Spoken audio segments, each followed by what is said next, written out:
Le omorire bw'ensoko TV elitwendere kwemenya manga asubutko bwa bono omowaziri w'ekisemi Julius Migosi ogamba igagikiri buroro chinkwana chiaberi chikwene kiwe imense echichibwatu bwamate nokurali Obogesaku nogwatananekana ikyatebiri gyachakira kore Maria nonyene ekisemi kukwara OMOYEGA BW'OKOMOIGEKA Professor KIBWANA buno mu Chancellor we University ya New International Leadership ensemo ya Kitengela abakwanire NIGO bakwanire osabagikiri buroro Obogesaku nobokurumi imeyense.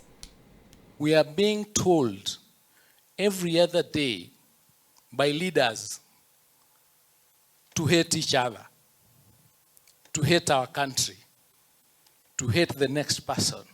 We don't see anything good in a person who perhaps does not come from your community.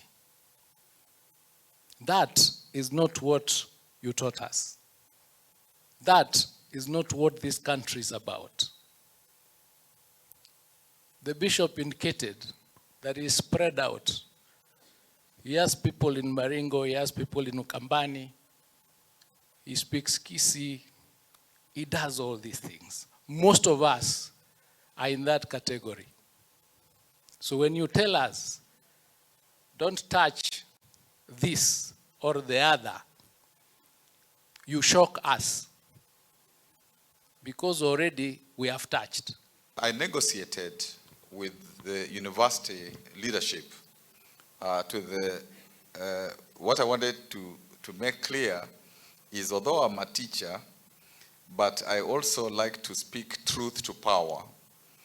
And speaking truth to power is not just speaking to the government. If you want to do so, one must do it to government, to the opposition, even to our people, the society generally. And the university agreed that is okay, because I don't want to also, tomorrow, you know, I do certain things and then they say, you know, we thought you can't do those things again. Corruption is killing us. Nisema maniache. Mnaomba nimalize haraka.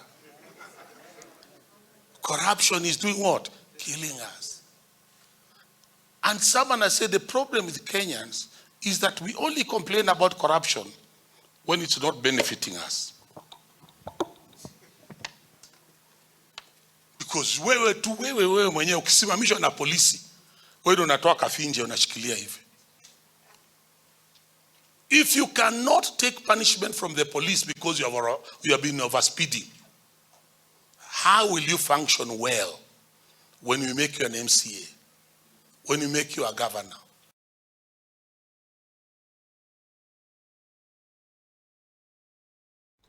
Ase ensemo